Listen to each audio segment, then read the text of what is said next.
أعوذ بالله من الشيطان الرجيم. بسم الله الرحمن الرحيم. ياسين والقرآن الحكيم إنك لمن المرسلين على صراط مستقيم تنزيل العزيز الرحيم لتنذر قوما ما أنذر آباؤهم فهم غافلون. لقد حق القول على أكثرهم فهم لا يؤمنون. إنا جعلنا في أعناقهم أغلالا فهي إلى الأذقان فهم مقمحون. وجعلنا من بين أيديهم سدا ومن خلفهم سدا فأغشيناهم فهم لا يبصرون. وسواء عليهم أأنذرتهم أم لم تنذرهم لا يؤمنون. إنما تنذر من اتبع الذكر وخشي الرحمن بالغيب فبشره بمغفرة وأجر كريم. إنا نحن نحيي الموتى ونكتب ما قدموا وآثارهم وكل شيء أحصيناه في إمام مبين. واضرب لهم مثلا أصحاب القرية إذ جاءها المرسلون إذ أرسلنا إليهم اثنين فكذبوهما فعززنا بثالث فقالوا إنا إليكم مرسلون. قالوا ما أنتم إلا بشر مثلنا وما أنزل الرحمن من شيء إن أنتم إلا تكذبون. قالوا ربنا يعلم إنا إليكم لمرسلون وما علينا إلا البلاغ المبين. قالوا إنا تطيرنا بكم لئن لم تنتهوا لنرجمنكم وليمسنكم منا عذاب أليم. قالوا طائركم معكم أئن ذكرتم بل أنتم قوم مسرفون. وجاء من أقصى المدينة رجل يسعى قال يا قوم اتبعوا المرسلين اتبعوا من لا يسألكم أجرا وهم مهتدون. وما لي لا أعبد الذي فطرني وإليه ترجعون. أأتخذ من دونه آلهة إن يردني الرحمن بضر لا تغن عني شفاعتهم شيئا ولا ينقذون. إني إذا لفي ضلال مبين. إني آمنت بربكم فاسمعون. قيل ادخل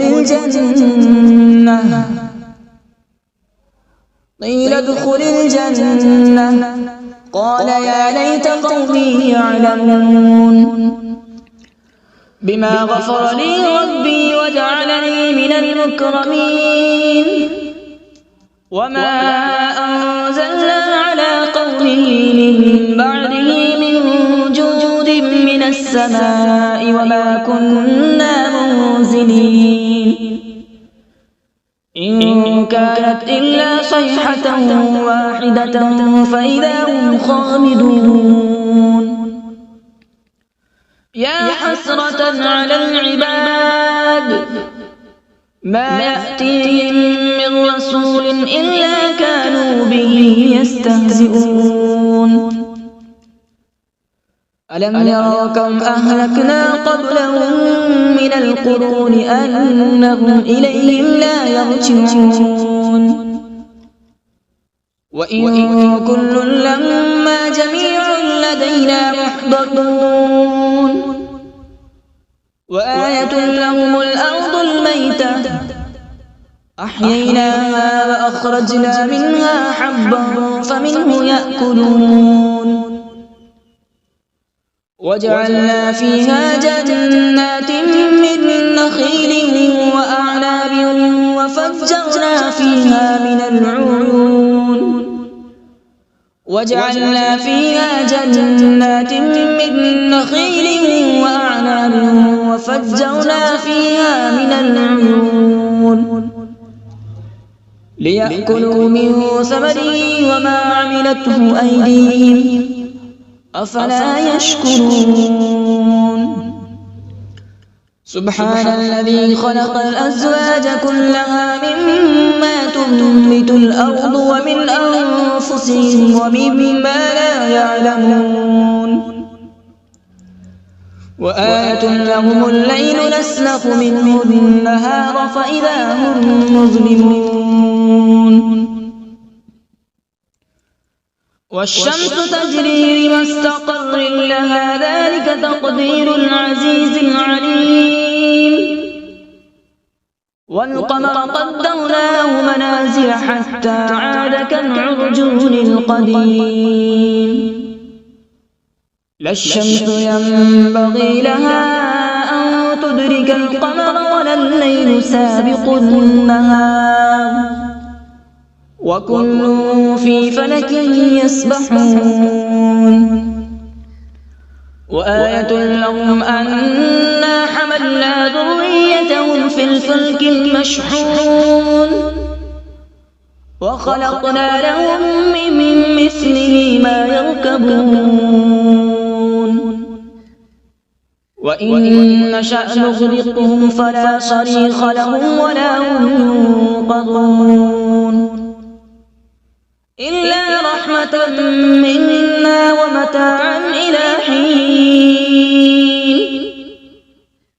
وإذا قيل لهم اتقوا ما بين أيديكم وما خلفكم لعلكم ترحمون وما تأتيهم من آية من آيات ربهم إلا كانوا عنها معرضين وإذا قيل لهم أنفقوا مما رزقكم الله قال الذين كفروا للذين آمنوا أنطعم من لو يشاء الله أطعمه إن أنتم إلا في ضلال مبين ويقولون متى هذا الوعد إن كنتم صادقين ما ينظرون إلا صيحة واحدة تأخذهم وهم يخصمون فلا يستطيعون توصية ولا إلى أهلهم يرجعون ونفخ في الصور فإذا هم من الأجداث إلى ربهم ينسلون قالوا يا ويلنا من بعثنا من مرقدنا هذا ما وعد الرحمن وصدق المرسلون إن كانت إلا صيحة واحدة فإذا هم جميع لدينا محضرون فاليوم لا تظلم نفس شيئا ولا تجزون إلا ما كنتم تعملون إن أصحاب الجنة اليوم في شغل فاكهون هم وأزواجهم في ظلال على الأرائك متكئون لهم فيها فاكهة ولهم ما يدعون سلام قولا من رب رحيم وامتازوا اليوم أيها المجرمون ألم أعهد إليكم يا بني آدم ألا تعبدوا الشيطان إنه لكم عدو مبين وأن اعبدوني هذا صراط مستقيم ولقد أضل منكم جبلا كثيرا أفلم تكونوا تعقلون هذه جهنم التي كنتم توعدون اصلوها اليوم بما كنتم تكفرون اليوم نختم على أفواههم وتكلمنا أيديهم وتشهد أرجلهم بما كانوا يكسبون ولو نشاء لطمسنا على أعينهم فاستبقوا الصراط فأنى يبصرون ولو نشاء لمسخناهم على مكانتهم فما استطاعوا مضيا ولا يرجعون ومن نعمره ننكسه في الخلق أفلا يعقلون وما علمناه الشعر وما ينبغي له إن هو إلا ذكر وقرآن مبين لينذر من كان حيا ويحق القول على الكافرين أولم يروا أنا خلقنا لهم مما عملت أيدينا أنعاما فهم لها مالكون وذللناها لهم فمنها ركوبهم ومنها يأكلون ولهم فيها منافع ومشارب أفلا يشكرون واتخذوا من دون الله آلهة لعلهم ينصرون لا يستطيعون نصرهم وهم لهم جند محضرون فلا يحزنك قولهم إنا نعلم ما يسرون وما يعلنون أولم ير الإنسان أنا خلقناه من نطفة فإذا هو خصيم مبين وضرب لنا مثلا ونسي خلقه قال من يحيي العظام وهي رميم قل يحييها الذي أنشأها أول مرة وهو بكل خلق عليم الذي جعل لكم من الشجر الأخضر نارا فإذا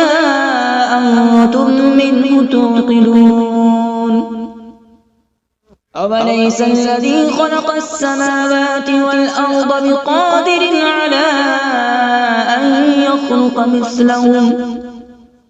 بلى وهو الخلاق العليم إنما أمره إذا أراد شيئا أن يقول له كن فيكون فسبحان الذي بيده ملكوت كل شيء وإليه ترجعون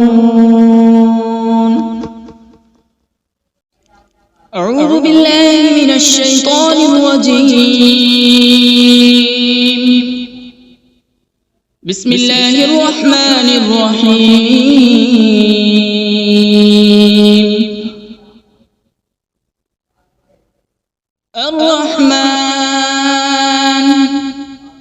علم القرآن خلق الإنسان علمه البيان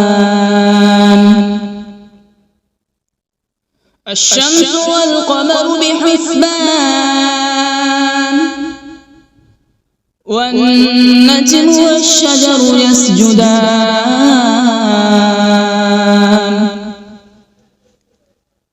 والسماء رفعها ووضع الميزان ألا تطغوا في الميزان وأقيموا الوزن بالقسط ولا تخسروا الميزان والأرض وضعها للأنام فيها فاكهة والنخل ذات الأكمام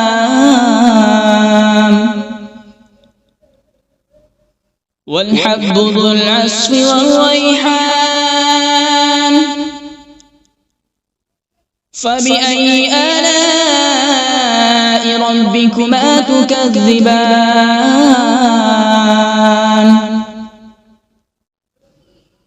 خلق الإنسان من صلصال كالفخار وخلق الجان من مارج من نار فبأي آلاء ربكما تكذبان رب المشرقين ورب المغربين فبأي آلاء ربكما تكذبان مرج البحرين يلتقيان بينهما برزخ لا يبغيان فبأي آلاء ربكما تكذبان يخرج منهما اللؤلؤ والمرجان فبأي آلاء ربكما تكذبان وله الجوار المنشآت في البحر كالأعلام فبأي آلاء ربكما تكذبان كل من عليها فان ويبقى وجه ربك ذو الجلال والإكرام فبأي آلاء ربكما تكذبان يسأله من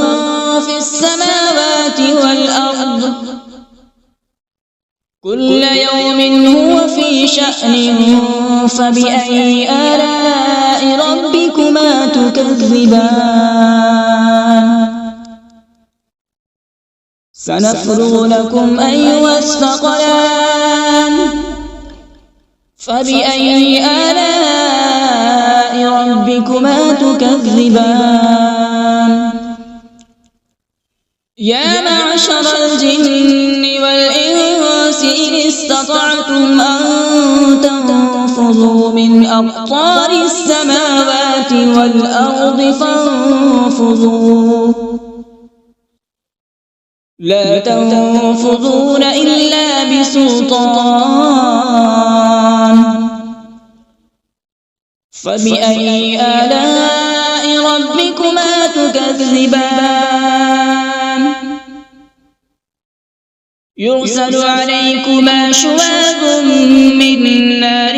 ونحاس فلا تنتصران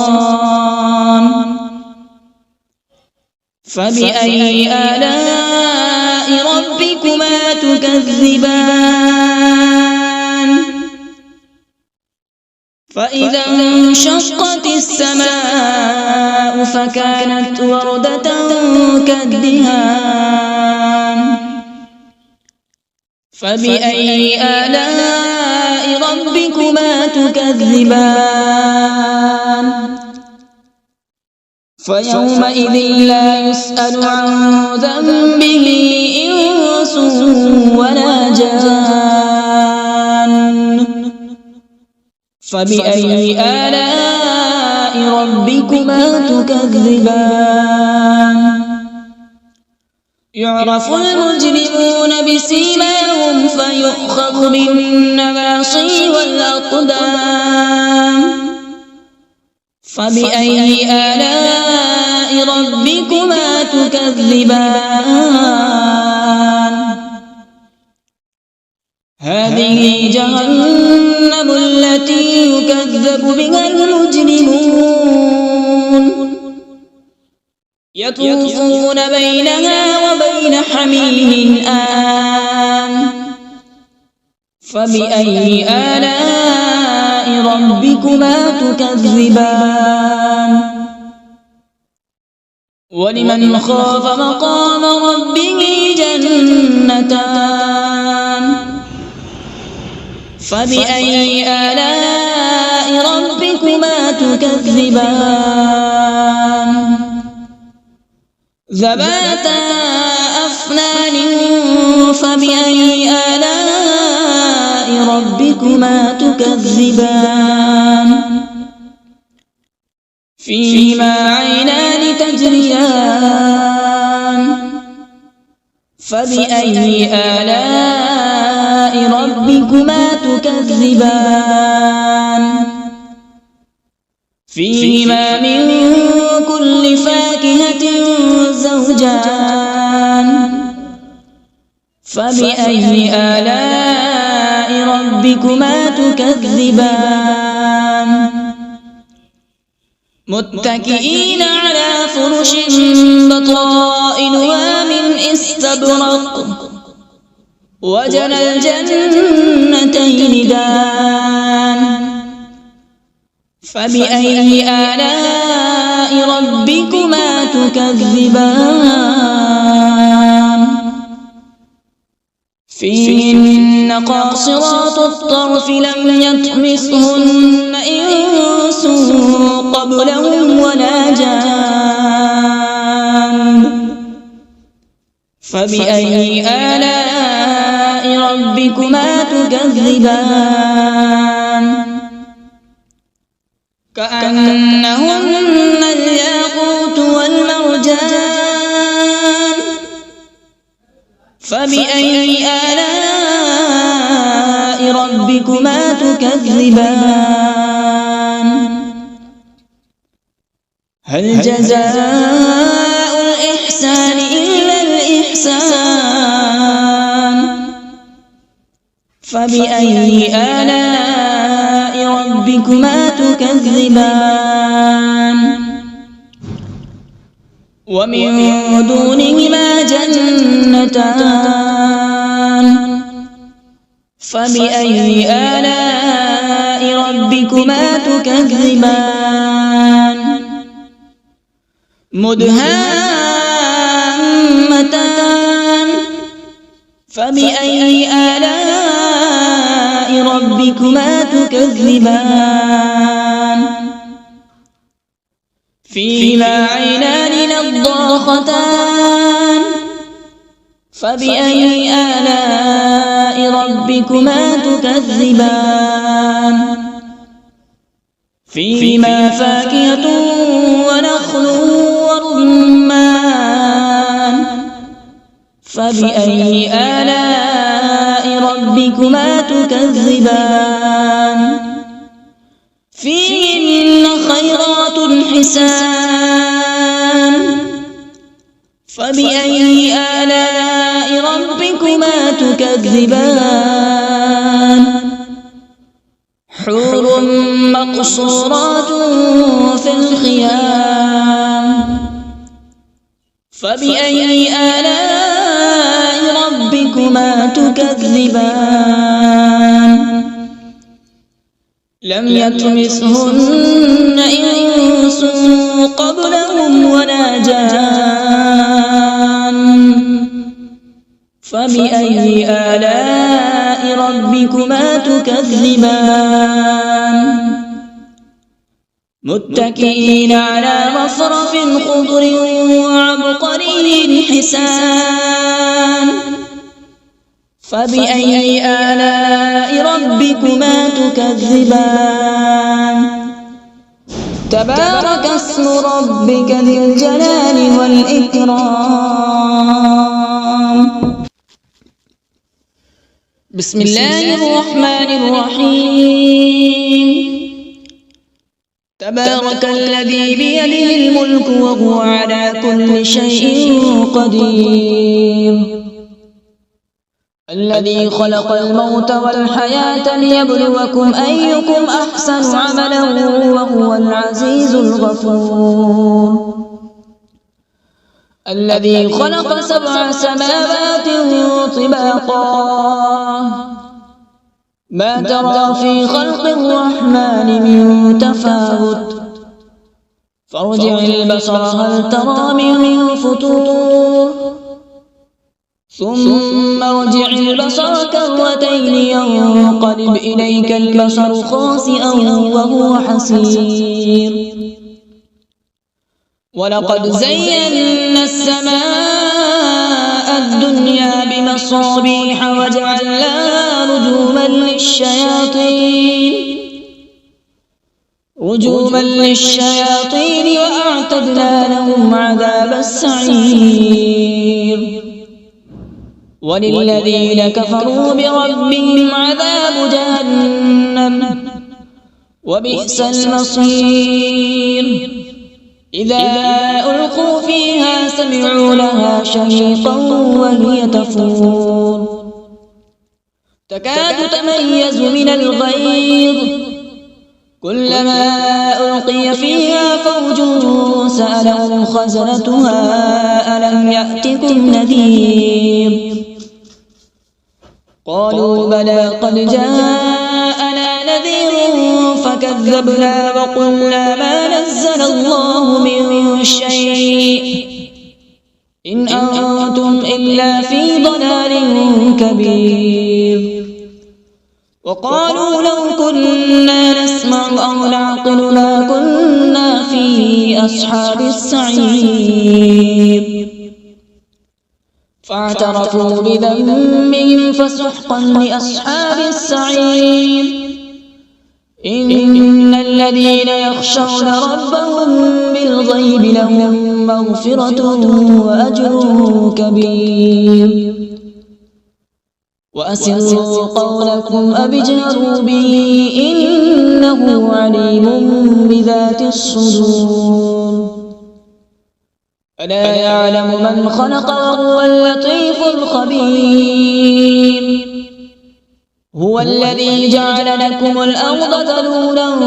فامشوا في مناكبها وكلوا من رزقه وإليه النشور أأمنتم من في السماء أن يخسف بكم الأرض فإذا هي تمور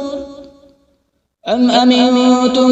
من في السماء أن يرسل عليكم حاصبا فستعلمون كيف نذير ولقد كذب الذين من قبلهم فكيف كان نكير أولم يروا إلى الطير فوقهم صافات ويقبض ما يمسكهن إلا الرحمن إنه بكل شيء بصير أمن هذا الذي هو جند لكم ينصركم من دون الرحمن إن الكافرون إلا في غرور أمن هذا الذي يرزقكم إن أمسك رزقه بل لجوا في عتو ونفور أفمن يمشي مكبا على وجهه أهدى أمن يمشي سويا على صراط مستقيم قل هو الذي أنشأكم وجعل لكم السمع والأبصار والأفئدة قليلا ما تشكرون قل هو الذي ذرأكم في الأرض وإليه تحشرون ويقولون متى هذا الوعد إن كنتم صادقين قل إنما العلم عند الله وإنما أنا نذير مبين فلما رأوا زلفة سيئت وجوه الذين كفروا وقيل هذا الذي كنتم به تدعون قل أرأيتم إن أهلكني الله ومن معي أو رحمنا فمن يجير الكافرين من عذاب أليم قل هو الرحمن آمنا به وعليه توكلنا فستعلمون من هو في ضلال مبين قل أرأيتم إن أصبح ماؤكم غورا فمن يأتيكم بماء معين صدق الله العظيم.